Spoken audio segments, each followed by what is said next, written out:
Hello. Kailangan natin susugan itong mga katotohanan na ito na matagal na itinago sa atin. Dahil nung panahon na yan, tayo ay sakop pa ng panahon at lahi. Kaya itinago sa atin ang mga hiwaga na ito. Ngayon tayo ay nagising na. Kailangan malaman na natin ito. Live na po tayo. Sana sila?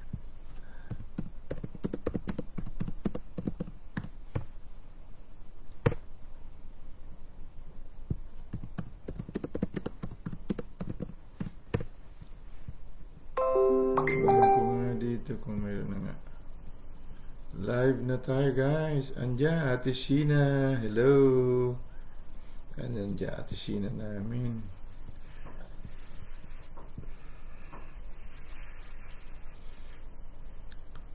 Sino pang nandyan? Okay. Mga taga Cavite, saan na kayo? Andiyan na sila. Sino nandyan? Sige. Mga youth, saan na kayo mga youth? Saan na kayo mga youth? I-ano muna natin to. I-silent muna natin.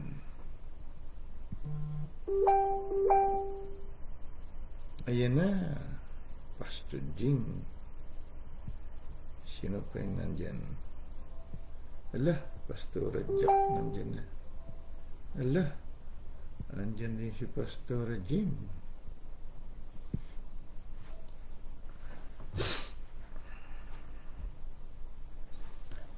Okay, solve na tayo. Gusto kong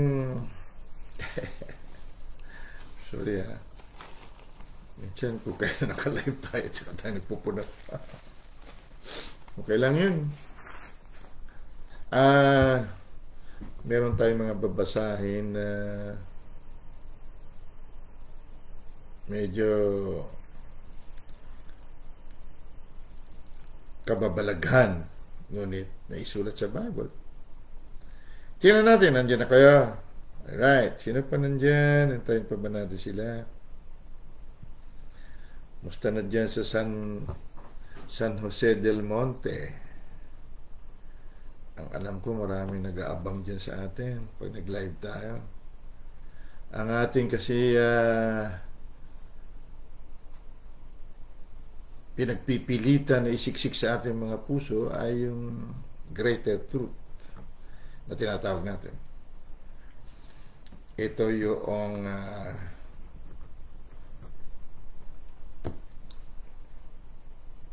kamalayan, kaunawaan ng kaisipan ni Kristo na nasa atin lahat. So lahat tayo pwede dito. Punta tayo sa ating panimulang scriptures. Colossae chapter 2. Colossae chapter 2. Pakihan natin itong ating Colossae chapter 2. Simulan natin sa verse 12. Para habang kayo naghahapunan, mayroon kayo malalaman. Sa King James Version po, basahin ko. Buried. Gusto ko yung mga accent ni Ate Sheena, hindi ko kaya. Buried. Buried with him in baptism, wherein also ye are risen with him through the faith of the operation of God, who has raised him from the dead. Medyo medyo medyo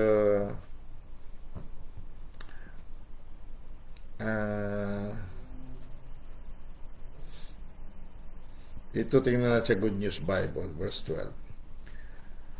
For when you were baptized, you were buried with Him, or with Christ, ilibing. And in baptism, you were also raised with Christ through your faith. Through your faith, yun na pala. Through the operation of God, sabi sa King James. Through your faith in the active power of God, sa pamamagitan ng inyong pananampalataya sang ayon sa aktibo na kapangyarihan ng Diyos, natural na sa iyo yung aktibong kapangyarihan ng Diyos, who raised Him from death. Tagalog nga, na nangalibing nakalakip niya sa bautismo, na kayo na may muling binuhay nakalakip niya sa pamamagitan ng pananampalataya sa paggawa ng Diyos na muling bumangon sa Kanya sa mga patay.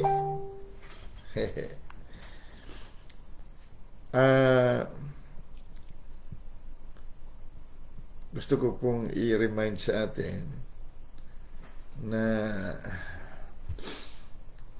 ang kalamidad katulad ng COVID at lahat ng kalamidad, lahat ng gawa ng kalaban, ay hindi po ito basta tumatakas palayo ng hindi po natin naging kaisipan, paniniwala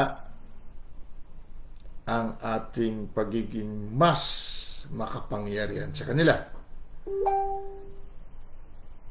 Pag hindi po natin alam, naging kaisipan, ang katotohanan na higit tayong makapangyarihan sa kanila, hindi po sila tumatakbo.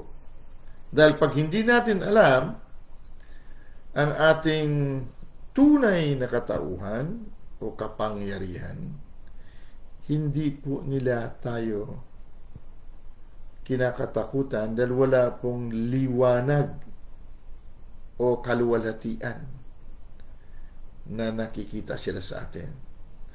Ang kadiliman po ay takot sa kaliwanagan.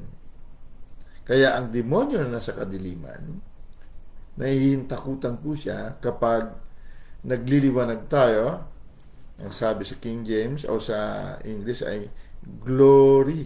Tayo po ay glorified. Naluwalhati na. So itong naluwalhati na tayo, hindi po ito umaandar kung hindi po sang-ayon sa prinsipyo o principle ng Diyos. Sabi sa Proverbs 23:7, kung ano ang iniisip niya sa puso niya ay ganun siya. So ano ang iniisip natin sa puso natin?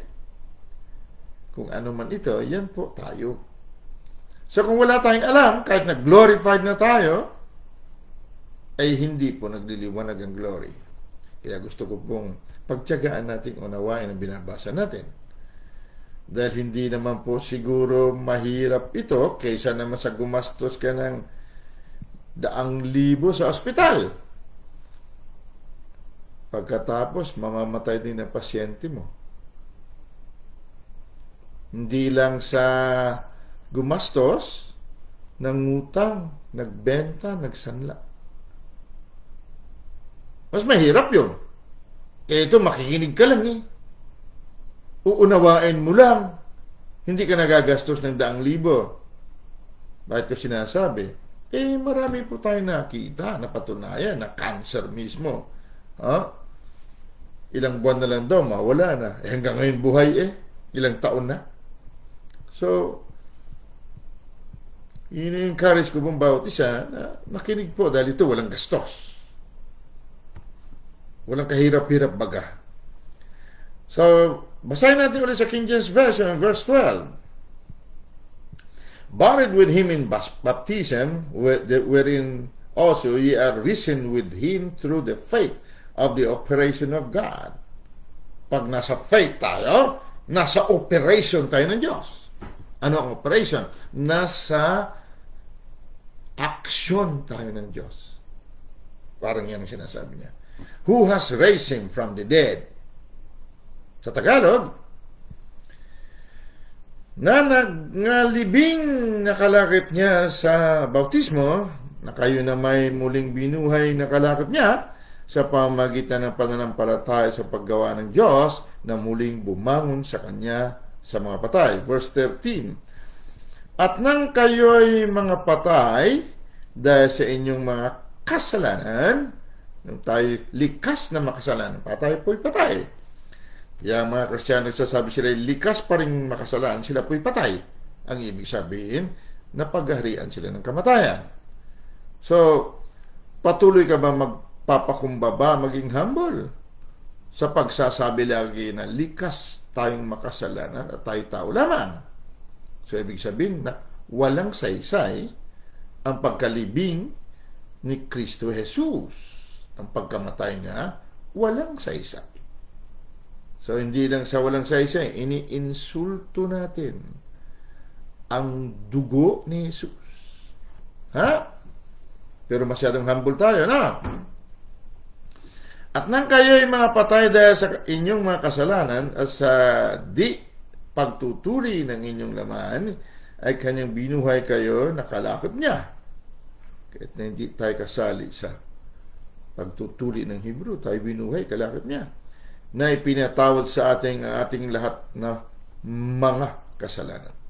Ulitin ko, na ipinatawad sa atin ang ating lahat na mga kasalanan.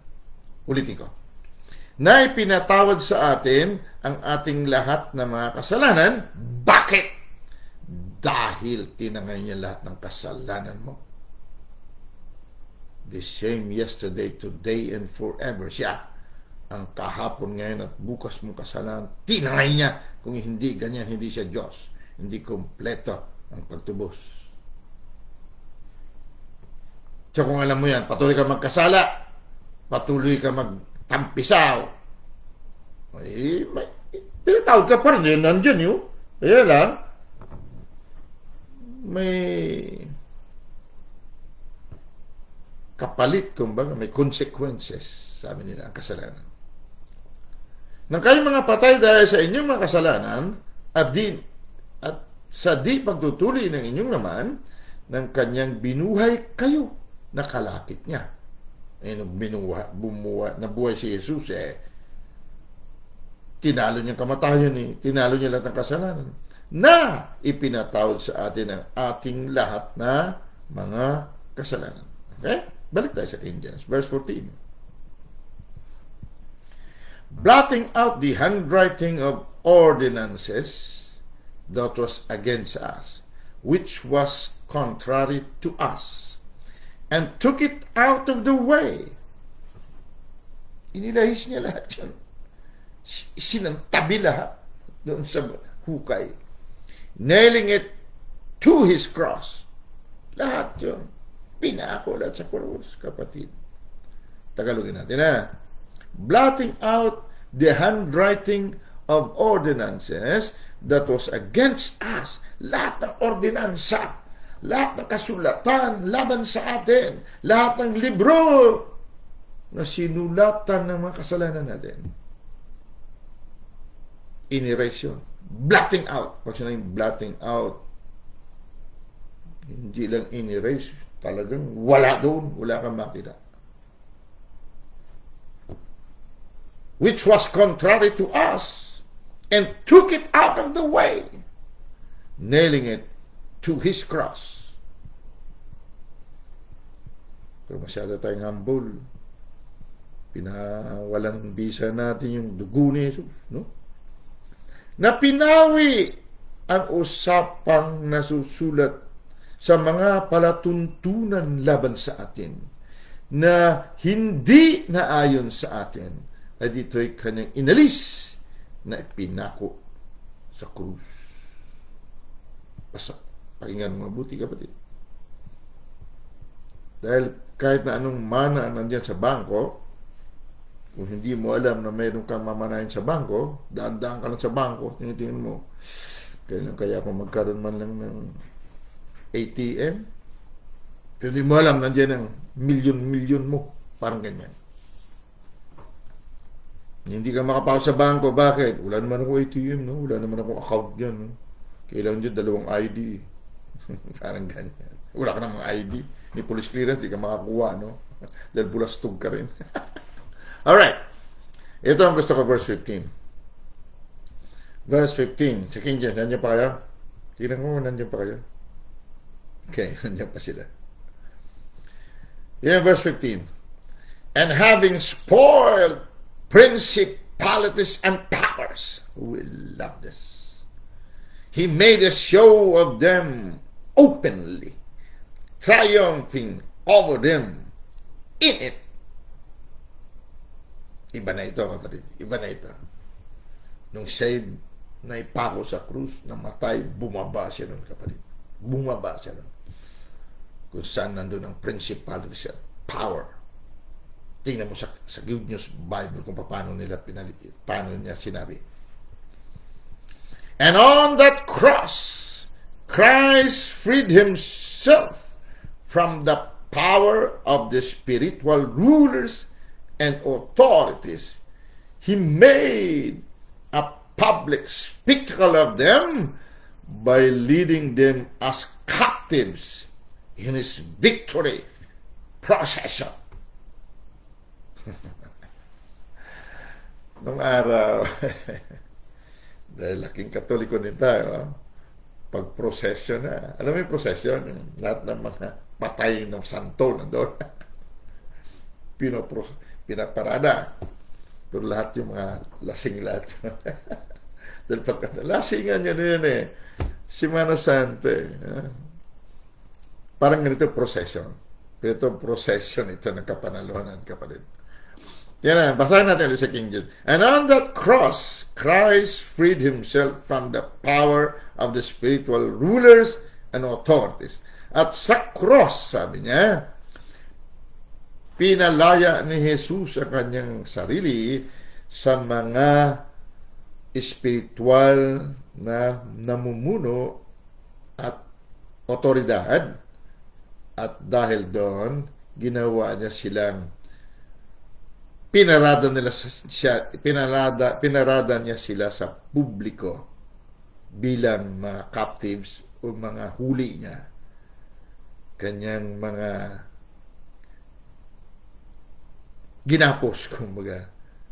At andun siya sa harapan, dalad-dalan niya lahat sa kanyang prosesyon. Itong mga demonyo na ito. Tingnan natin sa Tagalog ano pagkasabi. Pagkasamsam sa mga pamunuan at sa mga kapangyarihan, sila'y mga inilagay niya sa hayag na kahihiyan na nagtatagumpay siya sa kanila sa bagay na ito. Gusto ko malaman nyo, kapatid, ano ito? Noong naipako si Jesus at namatay sa krus, bumaba po siya sa Hades. At kinuyog siya ng mga demonyo. Yan sinasabi sa King James Version. Pinagwasiwas niya lahat yun. Yan naman. And having spoiled principalities and powers. Spoiled! Ibig sabihin, pagbaba niya sa Hades, dinakma siya ng mga sa katutak ng diablo. Pinagwasiwas niya lahat yun. At pinaggagapos niya lahat. At pinarada niya sa madla. Saan niya pinarada? Ay nasa Hades sila. Sino nakamasid ng pinarada niya? Victory procession. Gusto ko makita natin ito. Punta tayo sa Matthew 27. Anya pa ba kayo?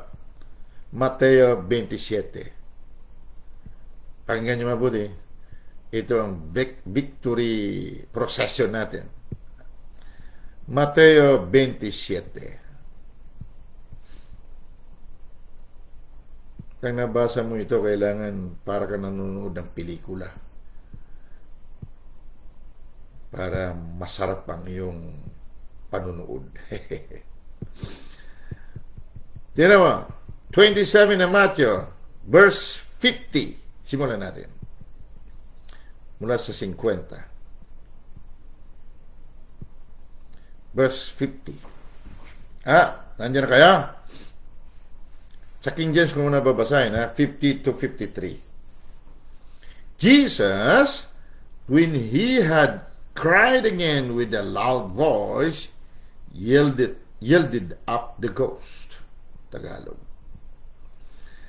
At muling sumigaw si Jesus ng malakas na tinig at nalagot ang kanyang hininga. Okay? Nung malagot ang kanyang hininga, may karapatan na siya bumaba doon sa Hades o sa impyerno. Kailan malagot ang hininga niya? Dahil pag hindi siya makababa to.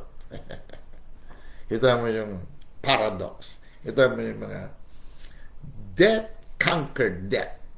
Yan ang sinasabing mga mahirap unawain. Ang kamatayan ay tinalo ang kamatayan. Verse 51. Kaya nanonood tayo ng pelikula pag binabasa. And behold, the veil of the temple was rent in twain from the top to the bottom. And the earth did quake, and the rocks rent. Tindi ito. Bumaba ang Lord of Lords. Ang naglalang ng langit at lupa, bumaba sa ilalim. Nangatog ang buong mundo, ang buong lupa, pati ang mga bato nag-split, nabasag, nangangatog sila. Hindi lamang siguro sa takot, kundi nagbigay daan sila. Nakita nilang naglalang sa kanila, nalagutan ng hininga. Ngunit kailang malagutan ng hininga para makababa sa ilalim ng lupa. Tingnan mo sa Tagalog.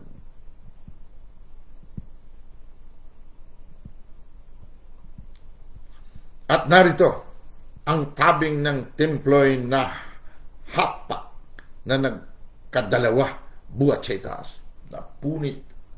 Alam yung sinasabing templo, yung tabing, itong tabernakulo,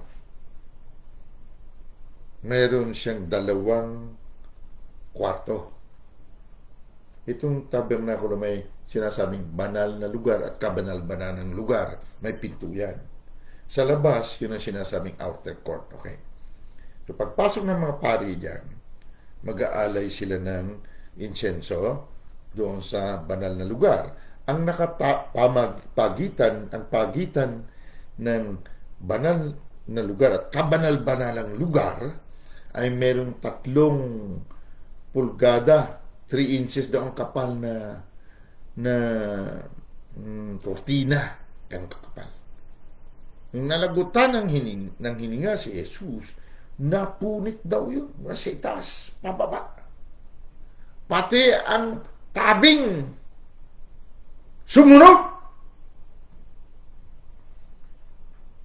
Nasabi sa ulos na nalagutan ng hininga ang Panginoon ko, wala nang pagitan ang most holy place at ang holy place.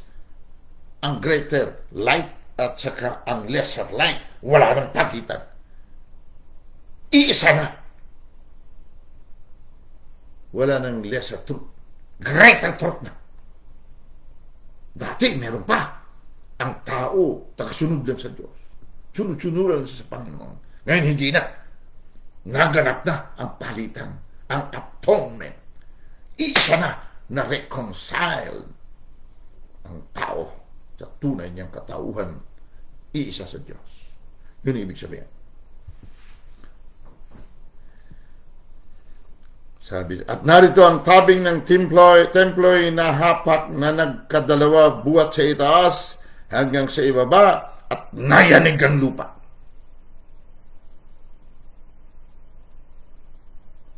At nangabaak ang mga bato. Ibig sabihin, Nagkaroon ng earthquake. Nanginig ang lupa. Dahil ang lupa, nakita nilang pumatak ang dugo nang naglalang sa kanila sa lupa. Daman-dama nung pumatak ang dugo ni Jesus doon sa Calvary. Dama doon sa India. Dama doon sa Indonesia. Sa sulok ng mundo, basta't may lupa, daman-dama nila may pumatak na banal na dugo. Nangatog sila. Oh. Dahil ang buong mundo noon, puspos ng kadilim at kasalanan. Nung pumatak ang banal na dugo ng Diyos, nangisay ang buong daigdig. At ang mga bato nagkabiyak-biyak. Bakit? May nangyari. Naisulat ni Matthew. Anong nangyari? Verse 52. The King James style. And the graves were opened. Rabbasik. And many bodies of the saints which slept arose. Ang dating mundo, lupa at mga bato na napakatagal binalot ng kasalanan dahil sa kayadan, sinumpa.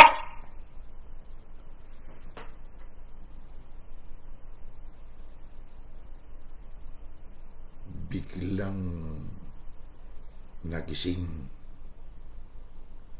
at ang mga libingan. Tingnan mo kung anong pagkasabi. And the graves were opened, and many bodies of the saints which slept arose. May saints ng araw, kapatid. Tingnan mo sa Tagalog. Wala tayong panahon, pero may time. At nangabuksan ang mga libingan at maraming katawan ng mga banal na nakatulog ay nagbangon. Banal ka ba, kapatid? Binanal ka ba?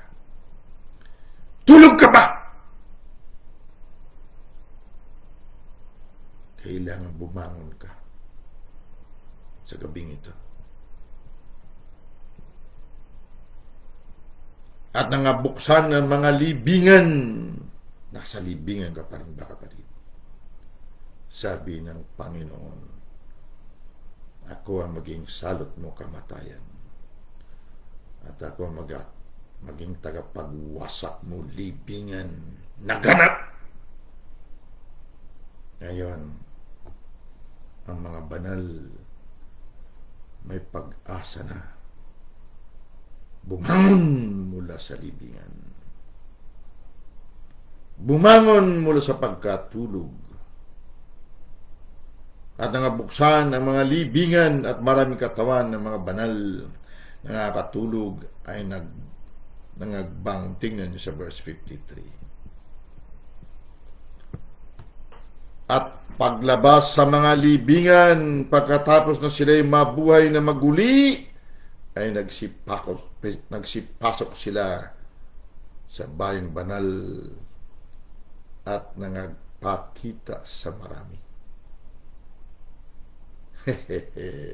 Hindi lamang ito mystical. Hindi lamang ito misteryo. Ito po, nangyari totoo. Tingnan mo sa King James Version.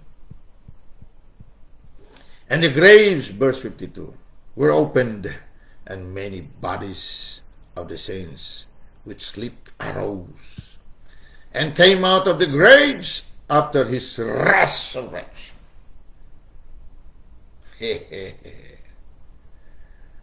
Nung nag-resurrect, bumangon na mula sa patay ang Panginoon. Hindi lamang na ikaw at ako'y bumangon mula sa patay sa oras na ito.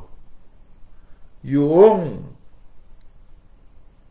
maraming nakalibing na masugid na ginamit ng Diyos, mga propeta, mga nagsakripisyo ng kanilang buhay, bumangon, kapatid. Nung bumangon si Jesus at pumunta sa Jerusalem, sa Holy City, nagpakita sa maraming tao. Patunay na ang exchange, ang atonement, ang palitan, naganap. Hindi lamang sa araw na ito, nangyari physically, kapatid, ng panahon na yan. Nagsiuwian sa bahay nila. Tapos nandun yung apo. Oh, Lolo, ba't batang-bata ka pa rin? Alam ko't namatay ka 50 years ago, ha? Nandito ka. Kilala kita. Nanay! Oh, nanay! Sino na? Lolo mo nga yan.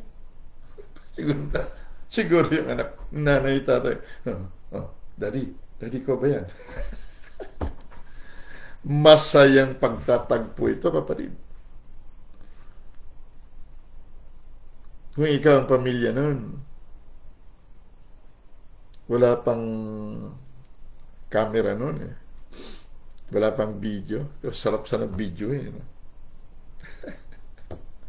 Wala pa rin picture nun eh. Nagpunta doon. Umuwi siguro sa mga bahay nila eh. Bira mo yan. Hindi lamang spiritual ito, kapatid. Physical ito! Tinalo nila ang libingan. Winasak ang libingan. Ako sabi ng tagapagwasak mo libingan. Ako ang salot sa iyo kamatayan. Nangyari, kapatid. And came out of the graves after his resurrection and went into the holy city and appeared unto me. Anong pagkasabi sa Good News Bible?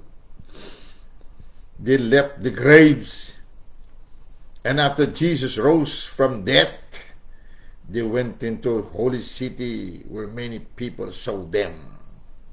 Natandaan niyo kanina sa Kolosa na sinabi doon na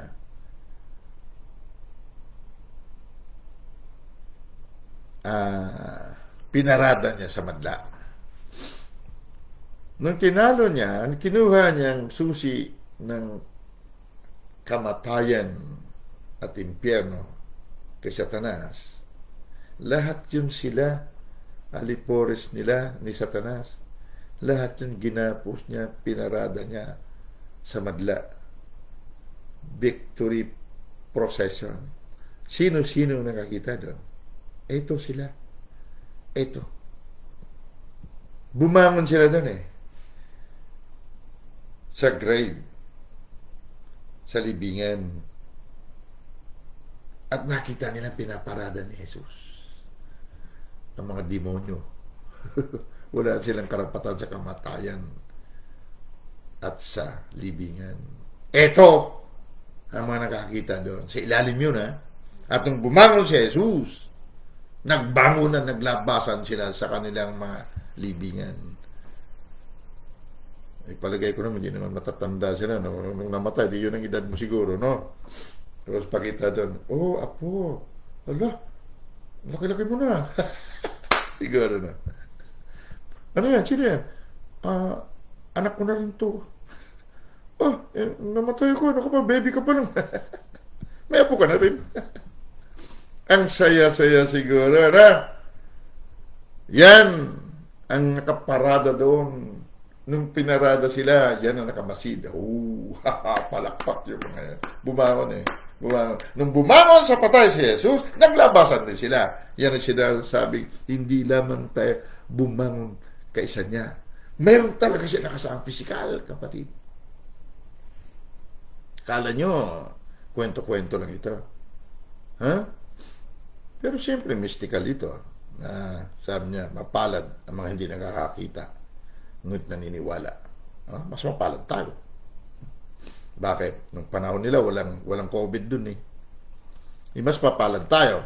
Dahil kung nag-i-increase daw ang kasalanan, lalo nagdodoble ang banal na pagkahawa natin. So, mas mapalad tayo. Bakit? Nakita natin COVID. Nung panahon nila, walang COVID eh.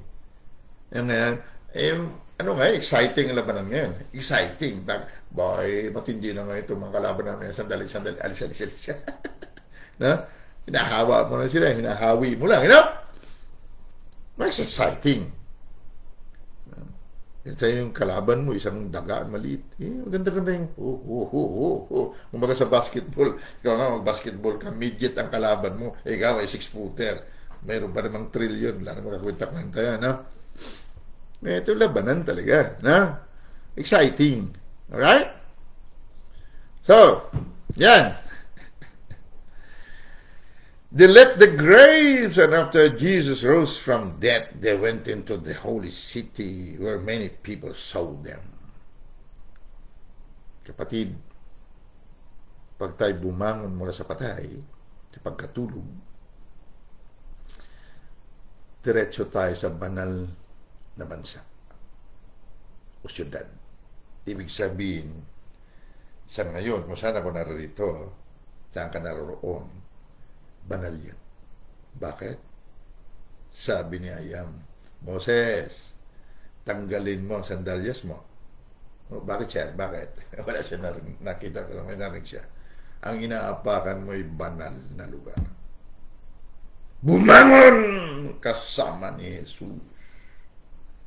Saan sila napunta? Sa Holy City. Hindi sinabi holy barrio o barangay. Siyudad, kapatid. Humanda ka magmula sa gabing ito kung ang iyong kaisipan sa puso ay ito. Naninirahan ka sa banal na siyudad. At maraming tao nakakita sa iyo. Magpupuri sa Diyos dahil nagniningning ka sa kabanalan. Hindi tayo basta-basta, kapatid. Okay? Dahil dyan may nangyari. Tuloy tayo? Pwede pa tayo magpatuloy? Pwede pa ba? Sabi ni Pastor Jing. Mayroon kayo na pulot na istorya? Mayroon? Pwede na, balikan nyo yan, ha? Sulat nyo. Sulat nyo. At pagbulay-bulayan nyo sa inyong version. Now, para mapatunayan natin, punta sa Revelation chapter 1. Kasi maaaring kulang ang ating alam kahapon at ng isang araw. So, para maplansa. Aklat ng mga Revelations sa Tagalog. Pahayag. Apokalipsis, sabi nila. Revelation chapter 1. Yan na kaya. Ayun na, bumangon na, bumaba siya muna, bumangon, may kinuha doon. Tapos, nung nag-resurrect siya, bumangon din yung mga kabarangay niya. At pumunta sa Holy City, ikaw yun, kapatid. Hindi lamang yung physical, yun ay type and shadow ng ating kasalukuyang katauhan.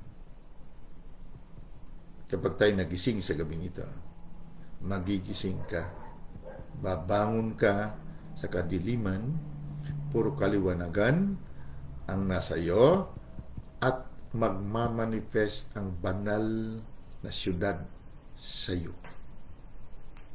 Baka akala natin, biro-biro ang dugo ni Jesus. Sabi niya, sabi niya, ako nga dumating para magkaroon kayo ng buhay, para magkaroon kayo ng Diyos na buhay at i-enjoy ninyong kasaganaan nito. So, hindi lamang banal ang iyong katauhan. Siyempre, kung saan ka nakapatong, banal din, pero syudad. Ha? Hindi barangay lang. Syudad. Ibig sabihin, andyan ang lahat ng gusto mo. Mga bagong mga sinasabing invento. I-enjoy mo yun. Paano naman kasi ating alam lang kasi tao lamang na alam. So yung mga sinabi dyan ay type and shadow na nangyayari sa atin ngayon. Hindi basta-basta yung dugo ni Jesus. He is the same yesterday, today, and forever. So kung bumangon ng mga patay na yun, di bumangon din ating kamalayan ngayon na tulog. Kaya pag sabi mo, Ama, akin yan. Gusto ko yan.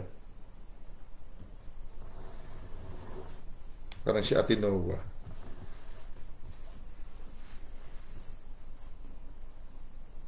May message eh. Mga ganyan palang canvas, ganyan palang halaga. Pero maramihan.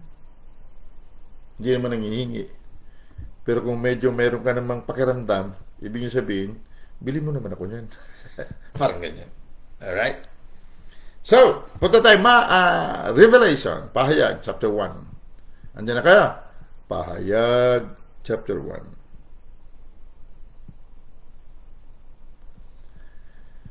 Verse 18. Pakipost nyo na dyan. Sabi dito,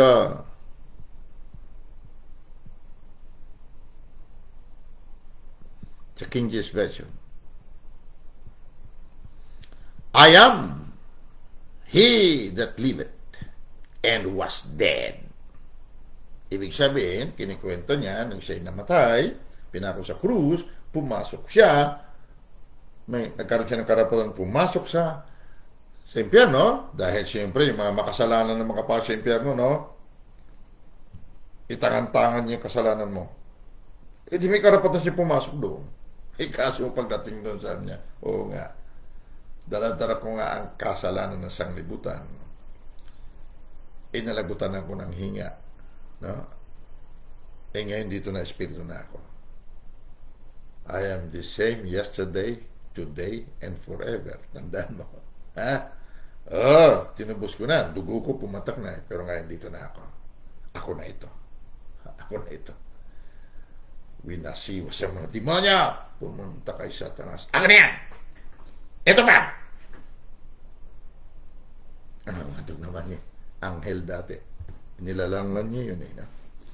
I am he that liveth and was dead, and behold, I am alive forevermore. Amen. Sabi pa. And have the keys of hell and death. Tagalogin natin. At ang nabubuhay at ako'y namatay. At narito, ako'y nabubuhay magpakailanman. Sabihin mo nga, mabubuhay ko magpakailanman. Dahil ito nagsasalita dito si Kristo, ha? Yan na ngayon ang buhay mo. Hindi ba?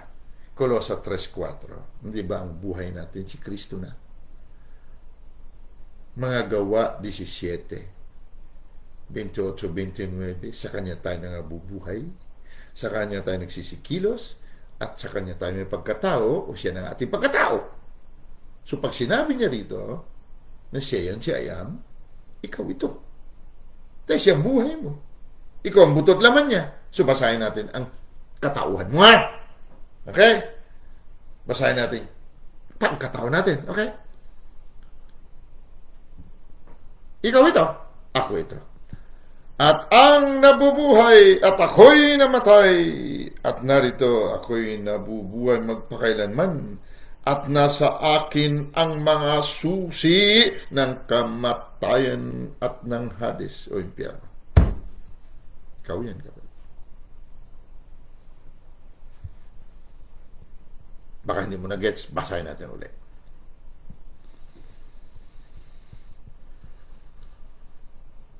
Dito tayo sa Good News Bible. I am the living one. Sabi mo, I am the living one. Bakit? Buhay mo si Kristo. Ikaw ang kapuspusan ng Diyos. I was dead. Patay ka na noon. But now I am alive forever and ever. I have authority over death and the world of the dead. Yan naman sabi niya. Pareho din. The King James Version, sabi niya, I am he that liveth and was dead, and behold, I am. Ako alive forevermore. Amen. And have the keys, Susie, of hell and death. Di ba ikaw yan, kapatid? Sa mundong ito, kung walang buto at laman si Kristo, hindi siya pwede maghari. Kaya sinasabi niya ng kingdom living, ikaw na ang nakikitang si Kristo Jesus. Hawak mo ang susi ng impyerno at kamatayan. Kaya sabi sa Hosea 13:14, kamatayan, ako ang magiging salot mo. Libingan ako ang tagapagwasak mo. Nangyari! Nung bumangon mula sa patay si Jesus, nagsibangunan mula sa libingan ang kanyang mga kakampi. Tinawag silang mga banal. Bakit? Dahil yun ay type and shadow mo at type and shadow ko. Mga banal lamang ang bumabang mula sa patay. Hindi sila pwede hawakan ni numang kadiliman at kamatayan at COVID. Baka hindi mo pa alam kung sino ka. Tingnan natin. Dumako tayo sa huli nating babasahin. Efeso 4. Ephesians chapter 4. Meron pa tayong 13 minutes. Nasusundan nyo ba? Ephesians chapter 4. Simulan natin sa verse 7. Pagkatapos na ito ng lahat ng kanyang paggawa, sakripisyo, pagpasok sa kung saan dapat siya pumasok. Tinagkuhan ko, nandiyan pa kayo? Nandiyan pa kayo, ha? Alright. Ephesians chapter 4, verse 7. But unto every one of us is given grace according to the measure of the gift of Christ. Every one of us given grace. Grace means divine influence upon the heart and the reflection of the life Zoe. Tayo ang refleksyon. Ibig sabihin sa mundong ito, nakikita ang kabanalan ng Diyos. Refleksyon ng kabanalan na hindi nakikita. Nakita ngayon ang pagkahawa na banal ayon sa measure, ayon sa sukat ng gift ni Kristo. Marami sa atin akala walang gift, na merong iisang gift, kapatid, na pantay-pantay ang sukat natin. The gift of righteousness. No weapon formed against us shall prosper, and every tongue that rises against us we condemn, because our righteousness is of Him, of God. Iisa lang ang measure of righteousness. Katuwiran. Diyos lang ang righteous. Pero hinawa niya sa iyo. Dahil ang mga righteous na ito, ang tangi hindi pwedeng lapitan ng diablo. Nabasa nyo, napanood nyo yung pinalayas ni isa sa mga wise men ni T.B. Joshua, yung possessed na babae na si Lucifer daw siya. Tinanong siya, bakit hindi mo malapitan yung mga Kristiyano? Bakit?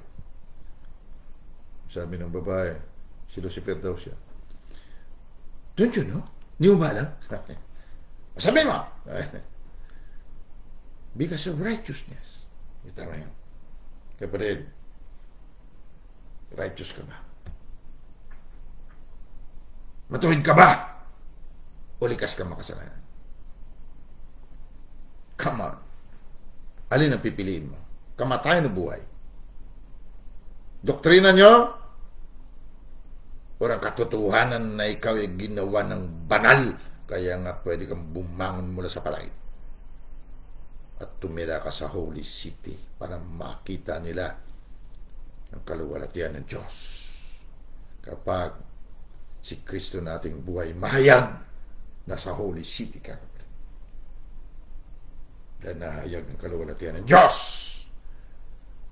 Kaya ikaw at ako ang salot sa kamatayan. Tagapagwasak ng libingan. Ibig sabihin, wala nang malilibing dahil wala nang mamamatay. Talk to me. Verse 8, wherefore he said, when he ascended up on high, he led captives. Yung pinarada niya sa kanyang victory procession.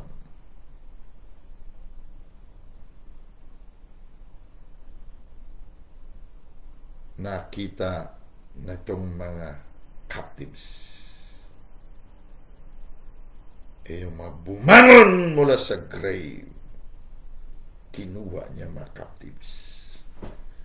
Sila nakakita nung parada ng prosesyon ng kapanalunan.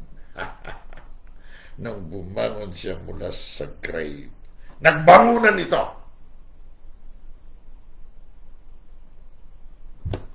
Mystical. Bumangon ka na ka ba, kapatid? Captive ka ba ng araw? Tagalogin nga natin. Paano sa pagkatagalog? Datapot ang bawat isa sa kanila sa atin ay binigyan ng biyaya ayon sa sukat na kaloob ni Jesus o ni Kristo. Verse 8. Kaya sinasabi niya, nang umakyat siya sa itaas ay dinala niyang bihag ang pagkabihag at nagbigay ng mga kaloob sa mga tao. Dati ka bang bihag ka ba rin? Bihag ka ba ng droga nung araw? Bihag ka ba ng bisyo? Bihag ka ba ng kalaswaan? Ng laman? O bihag ka ng sira ang ulo nung araw? Bihag ka ba ng kulungan nung araw? Nagising ka na ba ngayon? Pag nagising tayo, mayroon tayong kaloob. May kaloob! May gift tayo, kapatid. Anong kaloob? Verse 9.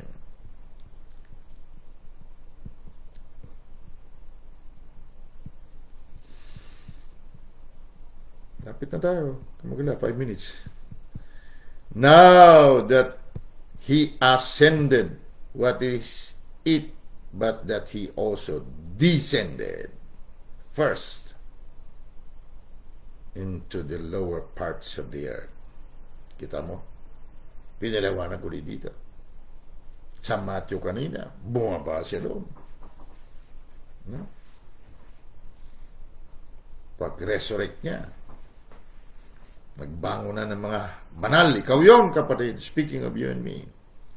Tagalog. Ngayon, ito yung umakyat siya. Ano ito? Kundi siya ay bumaba rin naman sa mga dakong kaliliman ng lupa. Kaya ang lupa nangatog.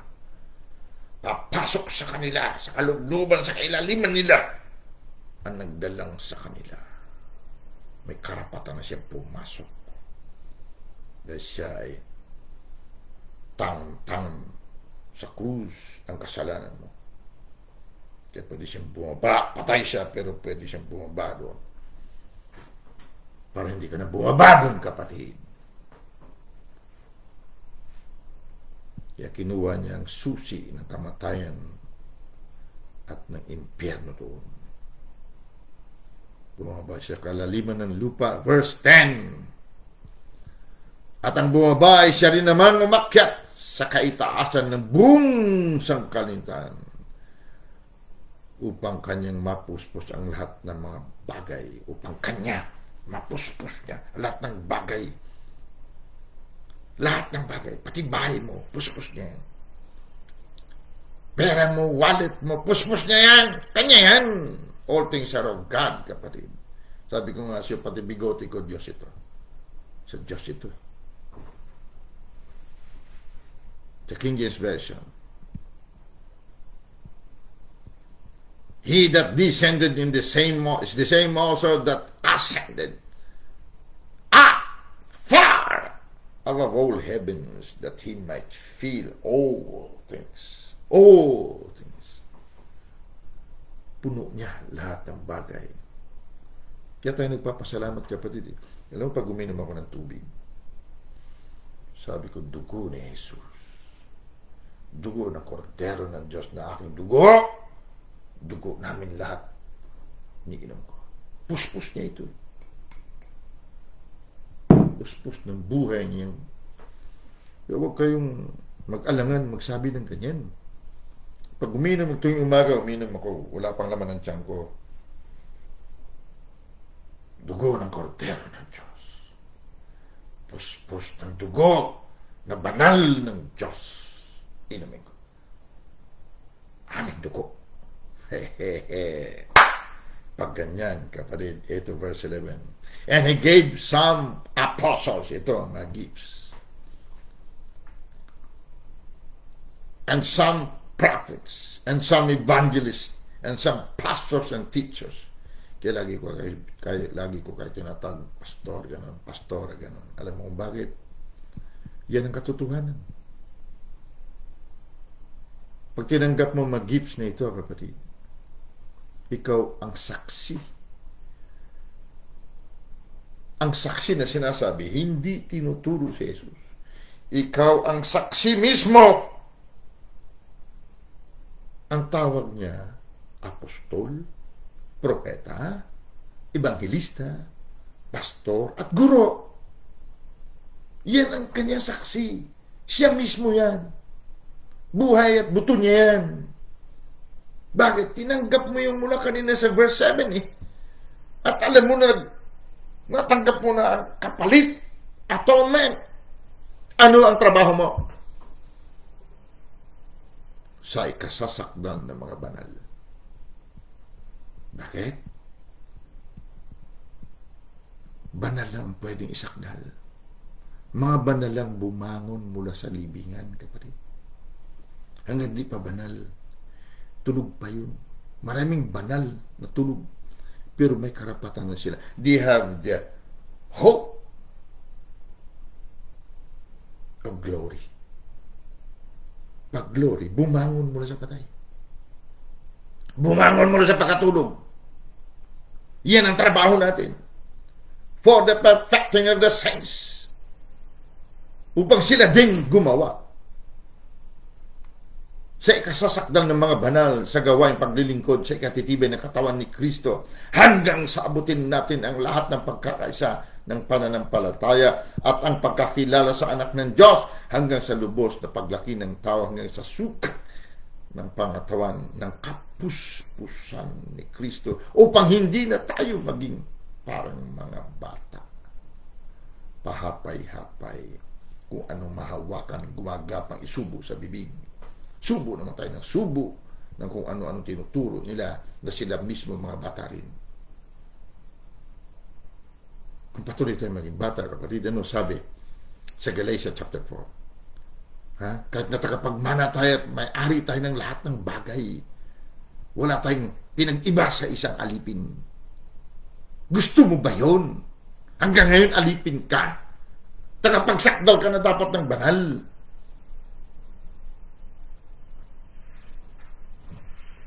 Pero pinanghahawakan nating talino ng tao.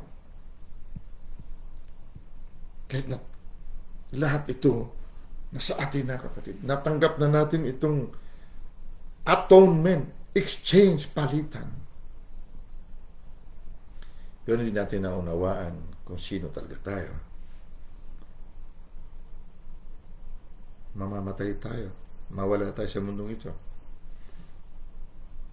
Walang kapakinabangan ang grace na sinasabi. Yung atonement, walang pakinabang. Nasa gitna tayo ng kalamidad. Marami pang kalamidad. Where sin abound, grace much more abound. Kung paanong dumodoble, sabi niya, kalamidad, lalo't higit dumodoble ang iyong pagiging Diyos. Dahil ang hawa ng kabanalan sa iyo dodoble lalo. Itong pinag-aaralan natin. Matindi ito, kapatid. Maraming hindi nakakaunawa. Pero dating ang panahon, maunawa nila, bumangon talaga sa patay, kapatid, ang mga banal. Bumangon talaga. Dahil nakasama nila, bumangon ng Panginoon Yesus. Ikaw at ako. Kaya ang kamatayan at ang impyerno ay wala ng karapatan sa iyo. Ikaw may karapatan sa kanila. Isara sila o buksan. Nasa iyong susi. May napulot ka. May napulot tayo, kapatid. Gusto ko sana magpaliwanag, pero alam ko mahaba ng ating pagsasalita.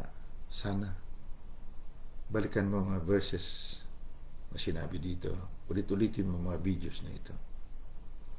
Dahil marahil napakatagal nating binulag na sanglibutan ng reliyon, ng sekta. Sa gitna tayo ng kalamidad, sa gitna ng pandemya, at marami nangangatumba na lang, kapatid. Marami. Hanggat di tayo nagigising sa ating pagkatulog, bumangon mula sa ating mga libingan, kapatid, patuloy tayo at patuloy gagaya sa kanila. Gaano man tayo katalino at kayaman, magagaya tayo sa kanila. Wala silang kapangyarihan sa kamatayan. Imbis ng kamatayan matakot sa atin, takot na takot tayo sa kanila. Hindi pwede yan, kapatid. Nabaliktad na ang laban. Tayo na ngayon nasa taas, far above every principality and power and might and dominion. Tapos na ang kanilang pag-ahari. Pinalayas na sila sa trono. Kinuha na sa kanilang susi. Ibinigay sa atin. Natanggap na natin ang atonement. Reviewin mo ang mga binasa nating mga talata. Hindi nagsisinungaling. Father Almighty, salamat po sa gabing ito uli. At may natutunan kami at patuloy namin ito pagbulay-bulayan hanggang sa sumuot sa kaibuturan ng aming bulalo upang ito'y maging katauhan namin totoo. Ama, salamat sa iyong pagtuturo. Aba, Daddy, salamat ulit.